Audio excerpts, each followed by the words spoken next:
0% नियोजन आहे. 0% किती गर्दी माणसं घ्यायचे. 0% नियोजन आहे. 0% काय एका मैदान घेतलं काय झालं असतं. किती लोक काय करायचे आणि काय उद्या एका पटाण घ्यायला नव्हतं का. कुणीकडनं आलाय कुणीकडनं आलाय तुम्ही कुणीकडनं गडिंगला जाऊन आलोय.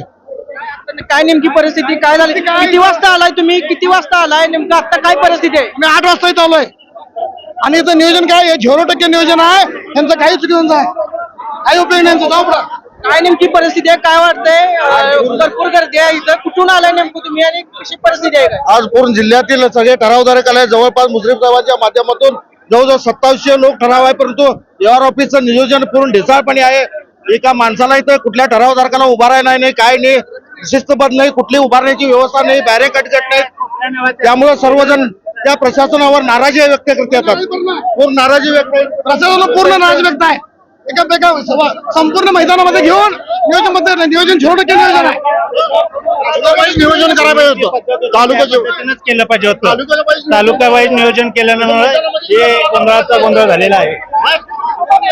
आपण बघू शकता की मोठ्या प्रमाणावर गदारोळ झाले किंवा गर्दी मोठ्या प्रमाणावर या ठिकाणी झालेली आहे. कोल्हापूरमधून प्रत्येक तालुक्यातून प्रत्येक ठिकाणाहून ठराव दाखल करण्यासाठी इथं लोक आलेले आहेत जमलेले आहेत. मोठ्या प्रमाणावर त्यांची विश्वास किंवा एक प्रकारचं मोठ्या प्रमाणावर गर्दी आपल्याला गोष्टीच्या ठराव दाखल करण्यामध्ये दिसून येत आहे. आणि त्याचबरोबर लोक सुद्धा आक्रमक पद्धतीने आपल्या प्रतिक्रिया जाहीर करताना दिसून आहे. आता आपल्याला दिसतोय का हे बॅरिकेड जे आहे ती बॅरिकेड पडण्याच्या दाखल्यावर आलेले आहे किंवा पडण्याच्या परिस्थितीत आलेले आहे. लोक हे बॅरिकेड तोडून बाहेर येत आहेत. इकडे लक्ष द्या. ते बघा शांततेनं आपल्याला ठराव नोंदवले पाहिजे. जरा शांततेनं घ्या गडबड करू नका. आणि ठाकरे कुठे आहेत. ठाकरे कुठे आहेत.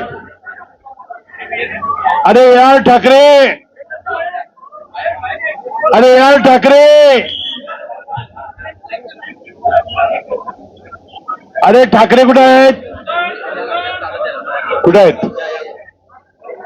अरे ठाकरे साहेब कुठे आहेत. काय ठाकरे साहेब आहेत काय. ठाकरेला घेऊन इकडे.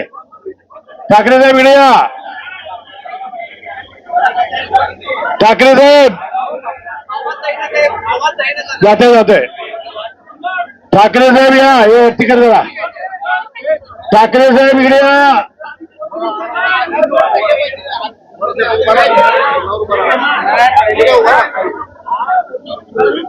ठाकरे साहेब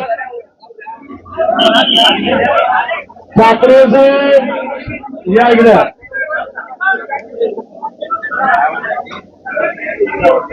ठाकरे साहेब तुम्ही 2 मिनिटं जागा द्या तुला. ठाकरे साहेबांना जागा द्या.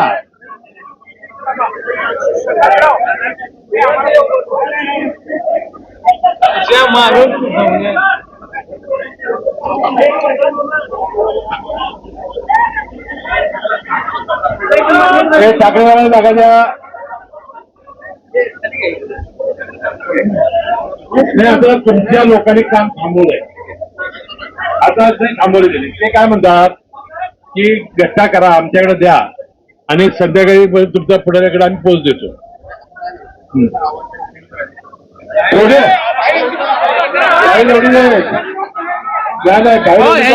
टेबल बाहेर थांबले का कोण हजार लोक आहेत का.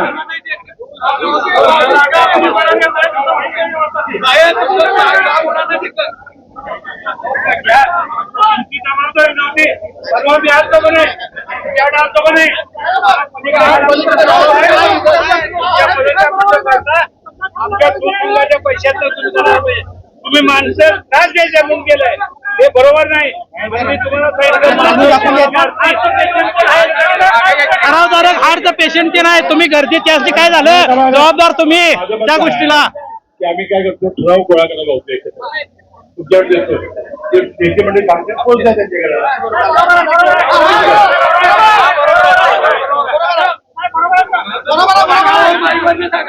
जाहीर करा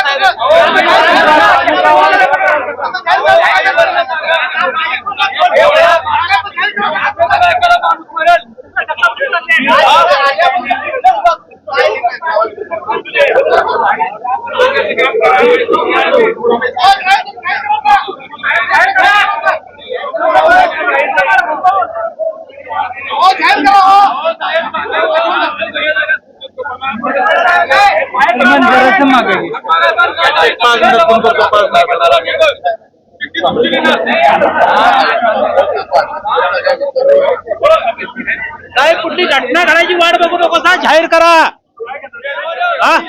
अहो हार्टचं पेशंट आहे, काय जर झालं बिलं तर गर्दीत ते शिक्का मारून डायरेक्ट देऊन देत, पोच नंतर घेऊन देत, डायरेक्ट ठराव शिक्का मारून देऊन देत पोचचे. नाही थांबवले काम तिने. अहो साहेब त्याला टेबलला दाखवतो तुम्हाला थांबलेले काम. साहेब तुमच्या याने काम होणार नाही आहे. तुम्ही निर्णय घ्या, गट्ट घ्या आणि आमचे प्रतिनिधी थांबतील त्या प्रतिनिधींच्याकडे तुम्ही पोच द्या.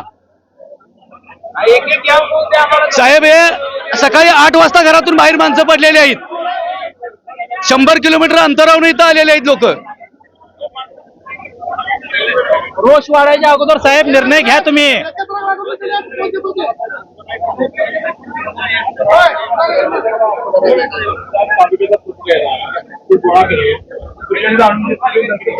साहेब ही जिल्ह्याची प्रचलित पद्धत आहे. तालुक्याचा प्रमुख माणूस कोण आहे ते प्रतिनिधी आहेत, राधानगरी, बुदरगड, कागल, त्यांच्याकडे ते ठराव गोळा करा. प्रमुख माणसाकडे ते ठाकरेंच्याकडे आणून द्या. ते संध्याकाळी त्या नेत्याकडे पोच देतील.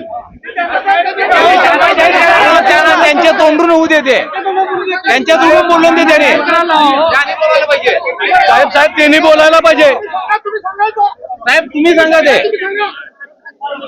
ठाकरे साहेबांना बोलायला सांगा.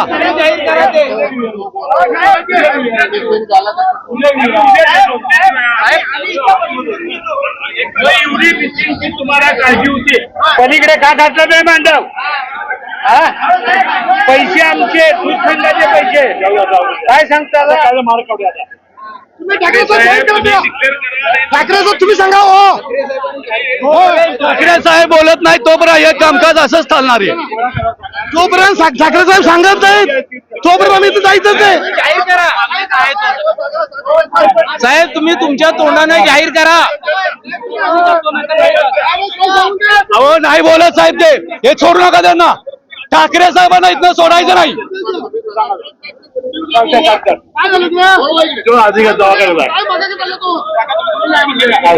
हे बघा, ठाकरे आता प्रत्येक टेबलवर जाऊन सांगतायत तुमचे घ्या ठराव आणि पोच नंतर देतील. आता ते सांगतायत, ते नोंदवून नंतर पोच घेतील आणि उद्या परवा तुमचे नेते मंडळी तपासतील आणि ज्याचा कोणाला ठराव काय झाला तर पुन्हा तुमचा घेतील. ती आता आमची जबाबदारी आहे.